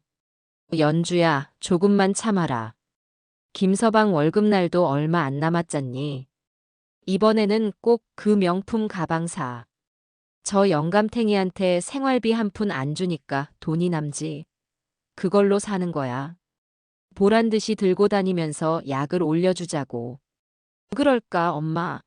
생각만 해도 통쾌하네. 자기는 푼돈 아끼려고 벌벌 떨면서 시장 바닥 헤맬 텐데 나는 백화점 가서 신상 가방을 딱 사는 거지. 그들의 대화를 듣고 있자니 분노로 피가 끓어오르다가도 한편으로는 냉정해졌습니다. 저들은 자신들이 얼마나 어리석고 추악한지 전혀 모르고 있었어요. 자신들의 탐욕스러운 대화가 훗날 법정에서 자신들의 목을 조를 증거가 되리라고는 꿈에도 생각하지 못하고 있었죠. 며칠 뒤 저는 그동안 수집한 녹취 파일과 CCTV 영상의 일부를 USB에 담아 다시 변호사를 찾아갔습니다. 제 증거들을 확인한 변호사는 혀를 내둘렀습니다. 어머님, 정말 대단하십니다. 이 정도면 입증은 물론이고 이혼 소송 시에도 100% 유책 사유를 입증할 수 있습니다. 위자료 청구도 가능하고요. 위자료는 필요 없습니다. 저는 그저 저들을 제 인생에서, 그리고 제 아들과 손녀의 인생에서 깨끗하게 도려내고 싶을 뿐입니다. 제 단호한 말에 변호사는 고개를 끄덕였습니다. 알겠습니다. 그렇다면 이제 결정적인 한 방이 필요합니다. 아드님의 마음을 돌릴 수 있는 확실한 증거 말입니다. 혹시 며느님이 아드님의 월급을 어떻게 관리하고 있는지 아십니까? 자기 멋대로 쓰고 있는 것 같습니다. 제게 주던 생활비도 끊었고 자기들끼리 명품 가방을 살 계획까지 세우고 있더군요. 바로 그겁니다. 그걸 입증해야 합니다. 아드님의 월급 명세서와 생활비 통장의 입출금 내역을 확보할 수 있다면 게임은 끝납니다. 아드님께서 아무리 아내의 말을 믿는다 해도 자신의 피 같은 돈이 어머님을 구박하고 자신을 기만하는 데 쓰였다는 명백한 증거 앞에서는 흔들릴 수밖에 없을 겁니다. 변호사의 말은 제게 새로운 목표를 제시해 주었습니다. 맞아요. 혁태는 마음이 여리고 귀가 얇은 아이입니다. 하지만 돈 문제에 있어서만큼은, 특히 자신이 힘들게 번 돈이 헛되이 쓰이는 것에는 민감하게 반응할지도 모릅니다. 연주가 퍼붓는 눈물과 거짓말보다 통장에 찍힌 숫자가 더 강력한 진실을 말해줄 수 있을 거예요. 문제는 어떻게 그 자료들을 손에 넣느냐였습니다. 회사에 직접 연락할 수도 없는 노릇이고 연주가 순순히 내어줄 리도 만무했죠. 방법은 단 하나 혁태를 통해서 얻어내는 수밖에 없었습니다. 저는 며칠을 고민하며 계획을 세웠습니다. 그리고 혁태의 월급날 바로 다음 날 아들에게 문자를 보냈습니다. 너의 아버지 유품 중에 전해주고 싶은 것이 있다. 오늘 저녁 퇴근길에 잠시 보자. 집 근처 카페에서 기다리마. 아비의 유품이라는 말에 혁태는 거절하지 못하고 알겠다는 답장을 보내왔습니다. 약속된 시간, 저는 카페에 먼저 도착해 아들을 기다렸습니다. 제 앞에는 작은 상자 하나가 놓여 있었죠. 그 안에는 남편이 살아생전 아끼던 낡은 만년필이 들어 있었습니다. 정말로 아들에게 언젠가는 전해주고 싶었던 물건이었어요. 하지만 오늘만큼은 제 계획을 위한 미끼이기도 했습니다. 얼마 후 혁태가 무거운 표정으로 카페에 들어섰습니다. 제 앞에 앉은 아들은 차마 제 눈을 마주치지 못하고 고개를 숙였습니다. 어머니 부르셨다고 해서. 그래. 너 주려고. 너의 아버지가 쓰시던 거다. 이제 너가 가질 때가 된 것 같구나. 제가 상자를 내밀자 혁태는 조심스럽게 그것을 열어보았습니다. 낡은 만년필을 본 아들의 눈시울이 순간 붉어지는 것을 보았어요. 아버지께서 이걸 아직 가지고 계셨군요. 그럼. 너가 대학에 입학했을 때 선물로 주려고 했는데 그만 시기를 놓쳤지. 아버지는 너가 이 펜으로 성공하는 모습을 보고 싶어 하셨다. 저는 일부러 아버지 이야기를 꺼내 아들의 마음을 흔들었습니다. 잠시 침묵이 흘렀고 저는 조심스럽게 본론을 꺼냈습니다. 혁태야, 요즘 사는 게 많이 힘드냐? 네. 연주가 돈 문제에 그렇게 예민한 걸 보니 혹시 집에 무슨 빚이라도 있는 건가 싶어서 그런다. 너 월급은 제대로 받고 있는 거고, 회사에서 어려운 일은 없고, 저는 걱정스러운 어머니의 얼굴로 아들을 바라보았습니다. 제 질문에 혁태는 당황한 기색이 역력했어요. 아니에요, 어머니. 빚 같은 거 없어요. 회사도 문제 없고요. 연주가 그냥 원래 좀 알뜰한 사람이라 그래요. 알뜰? 저는 코웃음이 나오는 것을 간신히 참았습니다. 그러니 나는 내 얼굴이 며칠 사이에 반쪽이 된 것 같아서 걱정이 돼서 그런다. 혹시 연주가 너 몰래 돈을 어디다 쓴다거나 그런 건 아니지? 부부 사이일수록 돈 문제는 투명해야 하는 거란다. 너 혹시 월급 명세서 같은 거 제대로 확인은 하고 있니? 제 집요한 물음에 혁태는 자신을 의심하는 거냐는 듯 불쾌한 표정을 지었습니다. 그리고는 자신의 결백을 증명이라도 하려는 듯 가방에서 서류 봉투 하나를 꺼내 제게 내밀었습니다. 어머니, 정말 아니라니까요. 보세요. 이게 제 이번 달 월급 명세서예요. 세금 빼고 이만큼 받고 있고 연주는 이 돈으로 알뜰하게 살림 잘하고 있어요. 아무 문제 없어요. 걸려들었습니다. 저는 속으로 쾌재를 불렀지만 겉으로는 여전히 걱정스러운 표정을 유지하며 명세서를 받아들었습니다. 그리고는 중대한 결심을 한 듯 말했죠. 혁태야. 내가 너에게 돈 이야기를 꺼낸 것은 사실 이 어미가 너를 믿지 못해서가 아니다. 너희가 걱정돼서 그런다. 이 명세서와 너희 생활비 통장 거래 내역 3개월치만 나에게 보여다오.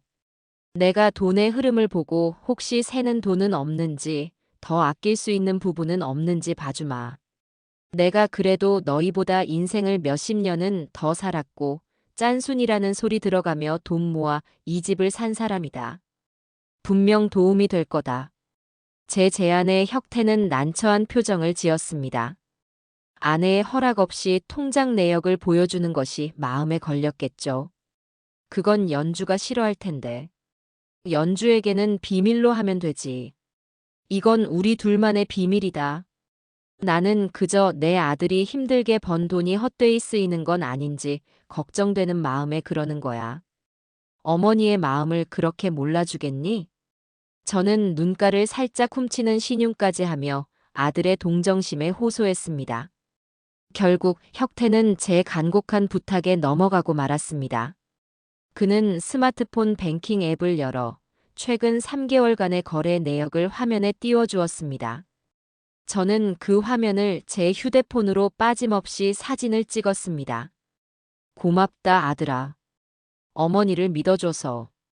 저는 아무것도 모른 채 안심하는 아들을 보며 속으로는 차갑게 웃고 있었습니다.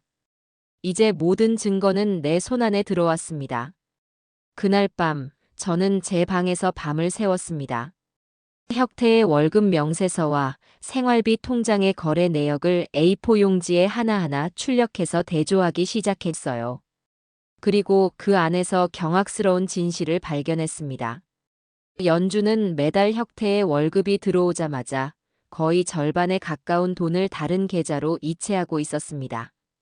그리고 그 계좌의 주인은 다름 아닌 사돈의 이름으로 되어 있었죠. 뿐만 아니었습니다. 생활비 통장에서는 매주 수십만 원씩 백화점 명품관에서 결제된 내역이 발견되었고 피부 관리실, 고급 레스토랑 등 사치스러운 지출이 가득했습니다. 연주가 저에게 생활비가 부족하다고 울상을 짓던 바로 그 날짜에 그녀는 수백만 원짜리 명품 가방을 할부로 긁고 있었던 겁니다. 모든 것이 명백해졌습니다. 연주는 계획적으로 아들의 돈을 빼돌려 자신의 사치와 친정의 배를 불리는데 사용하고 있었습니다. 그러면서 저에게는 생활비를 끊고 제 아들에게는 거짓말로 살림이 어렵다는 연기를 해왔던 것입니다. 저는 모든 증거 자료들을 깔끔하게 정리해서 파일에 처했습니다. 그리고 마지막으로 제 방에 숨겨두었던 남편의 낡은 편지지를 꺼냈습니다. 그리고 그 위에 제 인생의 모든 분노와 결의를 담아 최후 통첩의 편지를 쓰기 시작했습니다. 수신이는 김혁태, 강현주, 그리고 그 어미. 세 사람이었습니다. 내일 저녁 7시 거실에서 보자. 너희들의 거짓된 삶을 끝내고 내 집의 평화를 되찾기 위한 마지막 심판의 시간이 될 것이다. 편지를 봉투에 넣고 저는 창밖에 짙은 어둠을 바라보았습니다. 길고 길었던 싸움이 드디어 내일 끝을 맺게 될 것이었습니다. 그리고 그 끝에서 웃는 사람은 반드시 나여야만 했습니다. 다음 날 집안의 공기는 그 어느 때보다도 팽팽했습니다. 제가 어젯밤 식탁 위에 올려둔 편지를 본 연주와 사돈은 하루 종일 제 눈치를 살피며 자기들끼리 방 안에서 무언가 작당 모의를 하는 듯 했습니다. 아마도 제가 또 무슨 수를 쓰려는 것인지 어떻게 대응해야 할지 머리를 맞대고 있었겠죠. 하지만 그들이 어떤 상상을 하든 제가 준비한 진실의 무게 앞에서는 모두 부질없는 몸부림이 될 것이었습니다. 저는 아침부터 분주하게 움직였습니다. 대청소를 하고 남편의 제사 때나 쓰던 가장 좋은 찻잔을 꺼내 닦았습니다. 폭풍 전의 고요함 속에서 저는 마지막 결전을 위한 무대를 정성껏 준비하고 있었어요. 오후에는 저를 돕고 있는 변호사에게 전화를 걸어 오늘 저녁에 있을 일에 대해 설명하고 혹시 모를 상황에 대비해달라고 부탁했습니다. 변호사는 필요하다면 즉시 달려오겠다며 저를 안심시켰습니다. 약속된 7시가 가까워오자 저는 먼저 혁태에게 전화를 걸었습니다. 나다. 지금 어디쯤이냐? 거의 다 왔어요, 어머니. 그런데 무슨 일로? 다른 식구들보다 10분만 먼저 집으로 들어오너라. 너에게 가장 먼저 보여줄 것이 있다. 제 단호한 목소리에 혁태는 아무것도 묻지 못하고 알겠다고 대답했습니다. 정확히 6시 50분, 아들이 무거운 표정으로 현관문을 열고 들어섰습니다. 저는 아들을 거실 소파가 아닌 식탁 의자에 앉혔습니다. 그리고 제 맞은편에 앉아 어젯밤 정리해둔 증거 파일들을 아들 앞에 펼쳐놓았습니다. 이게 뭐예요, 어머니? 혁태가 당황해서 물었습니다. 내 눈으로 직접 확인하거라. 너의 아내 강현주가 내가 피땀 흘려번 돈으로 지난 몇 달간 무엇을 하고 다녔는지에 대한 기록이다. 저는 아들의 월급 명세서와 생활비 통장 거래 내역, 그리고 연주가 사돈에게 매달 거액을 송금한 이체 확인증을 차례로 아들의 눈앞에 내밀었습니다. 혁태는 믿을 수 없다는 듯 서류들을 하나씩 살펴보기 시작했습니다. 그의 눈동자가 심하게 흔들리는 것이 보였어요. 백화점 명품관에서 결제된 수백만 원의 카드값, 고급 레스토랑에서의 지출 내역, 그리고 무엇보다 자신의 어머니, 즉 저에게는 생활비를 끊었으면서 장모에게는 매달 200만 원씩 꼬박꼬박 송금한 기록 앞에서 아들의 얼굴은 하얗게 질려갔습니다. 이럴 리가 없어요. 연주는 저한테 살림이 빠듯하다고. 그래서 어머니 용돈도 줄여야겠다고. 혁태는 중얼거리며 고개를 저었습니다. 하지만 숫자는 거짓말을 하지 않았죠. 빠듯한 살림으로 명품 가방을 사고 피부 관리를 받고 너의 어머니에게 줄 돈은 없어도 자기 어머니에게는 매달 200만 원씩 상납을 했구나. 내 눈에는 이게 알뜰한 살림으로 보이니? 제 차가운 목소리에 혁태는 아무런 대답도 하지 못했습니다. 그의 손이 부들부들 떨리고 있었어요. 자신이 얼마나 어리석게 아내에게 속아왔는지, 그리고 그 아내가 자신의 어머니에게 얼마나 잔인한 짓을 저질렀는지 깨닫기 시작한 것입니다. 바로 그때 현관문이 열리고 연주와 사돈이 방에서 나왔습니다. 그들은 이미 모든 준비를 마쳤다는 듯 결연한 표정으로 식탁으로 다가왔어요. 어머니, 저희 왔어요. 무슨 심판을 하시겠다는 건지 한번 들어보죠. 연주는 팔짱을 낀 채 여전히 오만한 태도를 버리지 않고 있었습니다. 하지만 남편의 책상 위에 어지럽게 널린 서류들과 넋이 나간 남편의 얼굴을 보자 그녀의 표정이 미세하게 굳어지는 것을 저는 놓치지 않았습니다. 저는 아무 말 없이 휴대폰을 들어 거실의 블루투스 스피커에 연결했습니다. 그리고 제가 그동안 모아온 녹취 파일 중 하나를 재생했어요. 이번에는 꼭 그 명품 가방 사. 저 영감탱이한테 생활비 한 푼 안 주니까 돈이 남지. 그걸로 사는 거야. 보란 듯이 들고 다니면서 약을 올려주자고. 스피커를 통해 자신들의 목소리가 집안 전체에 울려 퍼지자 연주와 사돈의 얼굴은 순식간에 사색이 되었습니다. 이게 무슨 소리야? 당신 우리를 도청한 거야? 사돈이 경악해서 소리쳤습니다. 도청이라니요, 사돈. 제 집에서 제 귀로 들은 이야기를 녹음했을 뿐입니다. 불법적인 행동을 한 사람은 제가 아니라 바로 당신들입니다.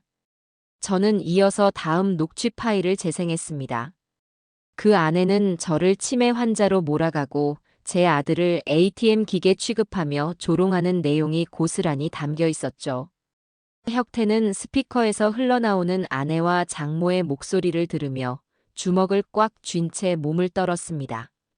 그를 향한 기만과 조롱을 제3자의 입장에서 듣는 것이 얼마나 끔찍한 경험일까요? 아니야. 저건 다 조작된 거야. 저 늙은이가 우리를 함정에 빠뜨리려고.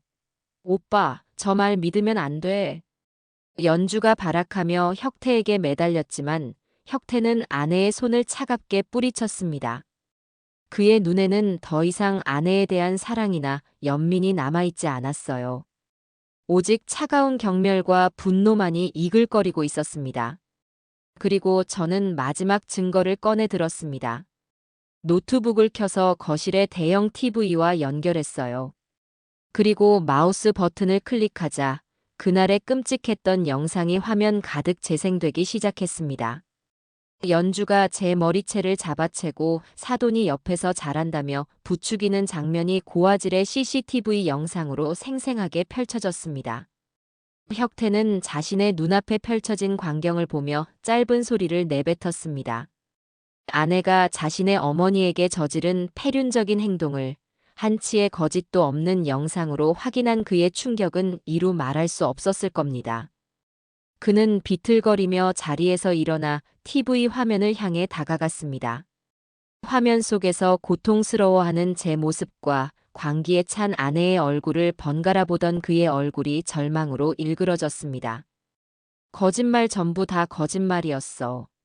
모든 증거가 공개되자 연주는 완전히 이성을 잃고 말았습니다.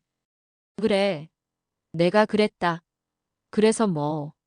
저 늙은이가 나를 무시하고 멸시하는데 그럼 내가 가만히 당하고만 있으라는 거야? 당신도 마찬가지야. 마마보이처럼 엄마 치마폭에 쌓여서 제대로 된 남편 노릇 한 번 한 적 있어? 이 모든 게 다 당신 때문이라고. 연주는 이제 혁태에게 모든 책임을 돌리며 악을 썼습니다. 심지어는 제게 다시 달려들려고까지 했죠. 하지만 이번에는 혁태가 그녀의 앞을 막아섰습니다. 그리고는 제 평생 처음 들어보는 싸늘하고 단호한 목소리로 말했습니다. 그만해. 그 한마디에 연주의 모든 행동이 멈췄습니다.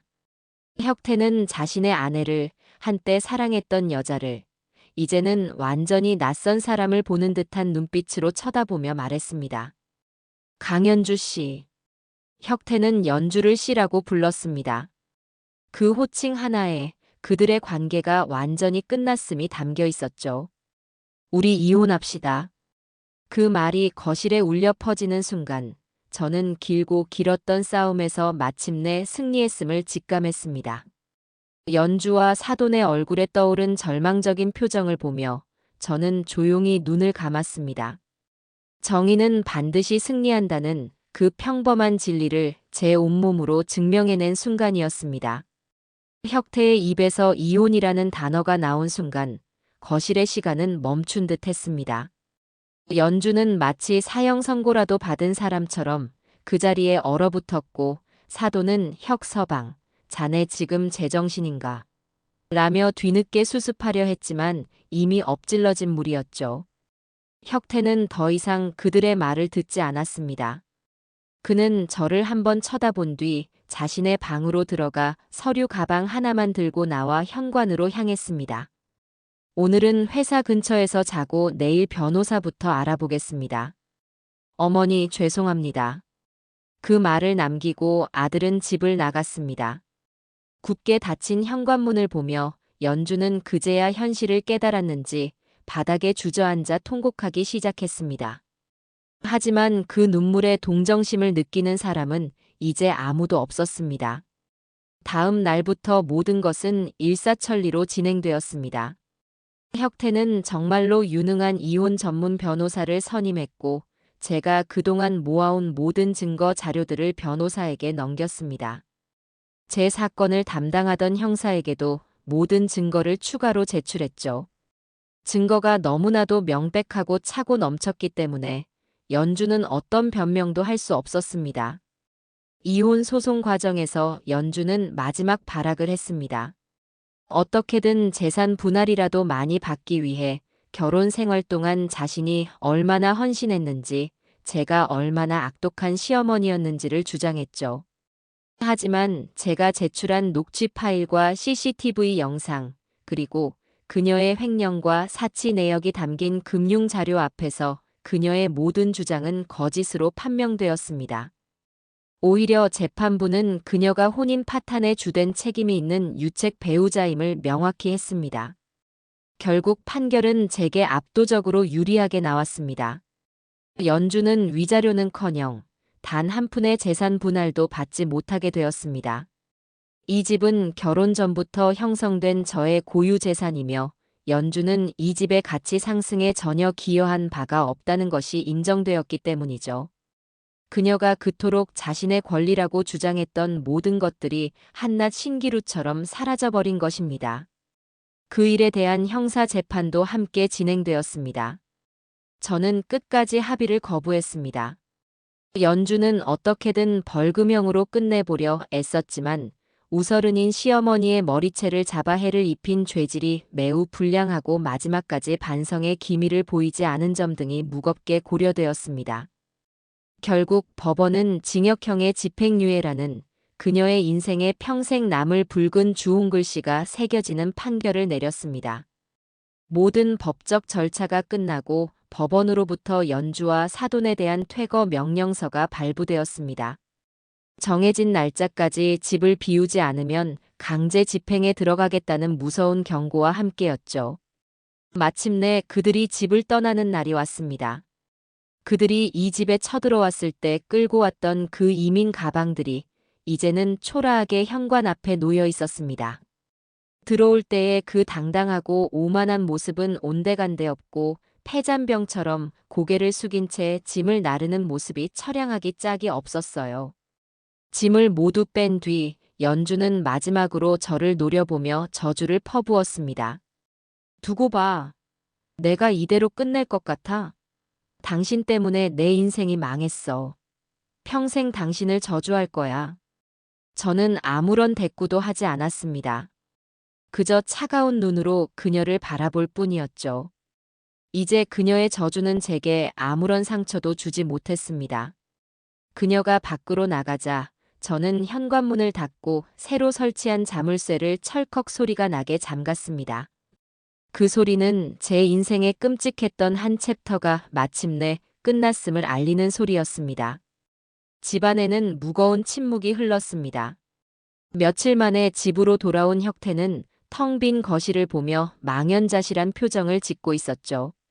잠시 후 아들은 제 앞에 다가와 쿵소리가 나게 무릎을 꿇었습니다. 어머니, 제가 다 잘못했습니다. 어리석은 아들을 용서하지 마십시오. 아들은 고개를 숙인 채 오열하기 시작했습니다. 그동안 겪었을 마음고생과 후회, 그리고 저에 대한 죄송함이 뒤섞인 눈물이었을 겁니다. 저는 그런 아들을 가만히 내려다보았습니다. 마음 한편에서는 아직도 분노와 원망이 남아 있었지만 다른 한편에서는 내 자식에 대한 연민이 고개를 들었습니다. 저는 조용히 아들의 어깨를 감싸 안고 일으켜 세웠습니다. 일어나거라. 이미 다 끝난 일이다. 어머니, 너가 어리석었던 것은 사실이다. 하지만 이제라도 무엇이 옳고 그른지 깨달았으면 됐다. 이 일을 평생의 교훈으로 삼아 다시는 어리석은 선택으로 너 자신과 주변 사람들을 불행하게 만들지 마라. 특히 유나를 위해서라도 이제는 강한 아버지가 되어야 한다. 제 말에 혁태는 더욱 서럽게 울었습니다. 저는 아들의 등을 말없이 토닥여 주었습니다. 상처는 깊었지만 우리는 다시 시작해야 했습니다. 무너진 신뢰를 다시 쌓고 깨어진 가족의 평화를 되찾기 위한 새로운 노력을 바로 오늘부터 시작해야 하는 것이었죠. 텅 비었지만 비로소 우리의 것이 된 거실에 따스한 저녁 햇살이 길게 들이우고 있었어요. 길고 길었던 폭풍이 마침내 지나간 것입니다.